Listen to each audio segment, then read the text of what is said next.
Abdulmonem has traveled thousands of miles from his war-devastated home in Syria, hoping to make it to Great Britain. But for the last weeks he has been stuck in the French port city of Calais. For decades, Calais has been the last stop for undocumented immigrants on their clandestine journey to Great Britain. They try to sneak on one of the thousands of trucks that pass through here daily on the way to the UK. Hundreds wait their chance in one of the camps in the city. In recent months, Syrians started arriving here.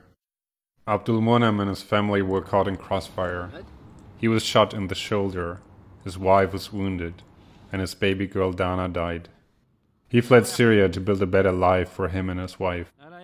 Abdulmonem made it over the river Evros from Turkey to Greece, hidden in a truck to Italy, and then by train to France. But the way to the UK proves the most difficult hurdle. His friend recently made it to England. He encourages Abdulmonem to keep trying. Reaching the UK would finally mean an end to his journey. He applied for asylum there. They accept him, they listen to his story.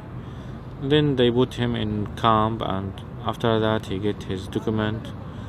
They make sure that he is a Syrian and he's fine now.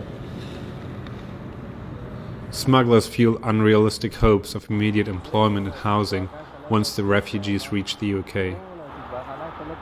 But for now, just getting there is the biggest problem. Some of the undocumented immigrants try their luck at night. At a rest stop, a 2-hour walk away from the camp, truck drivers pause before they continue their journey. Here, the immigrants try to sneak on the lorries, hoping that the trucks continue to the UK and that they remain undetected. The place is in the hands of smugglers. They demand around 500 euros to let the undocumented immigrants on the rest stop, and then close the doors behind them once they're inside the truck. We have to hide ourselves behind the trees. This group of Afghans tries it on their own. Afraid of the smugglers, they ask me to leave. This is the final place. But this night they have no luck, and after hours of waiting, they return to the camp. Abdulmonem has tried 3 times to get on the ferry to the UK, but like many others, he never got close. At the moment he's waiting for a friend to send him money so he can pay the smugglers for another try. Winter is approaching and life here gets harder every day. It's very cool last night. So once the snow fall down, nobody can stay here anymore. It's freezing, it's freezing. See, not easy.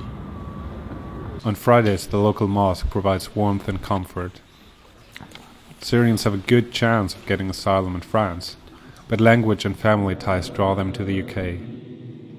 Abdulmonem has a brother-in-law there. He hopes to start a business, run a restaurant like he did in his hometown Dara in southern Syria. But for now he's stuck in Calais like many others. They line up for food provided by local charity every night. The mood turned increasingly desperate. A few weeks ago, a group of Syrians staged a protest and some went on hunger strike. Because of the weather, Abdulmonem spends much of the day in his tent. It used to belong to a young Syrian who threatened to jump off a bridge if he wasn't led over to Britain.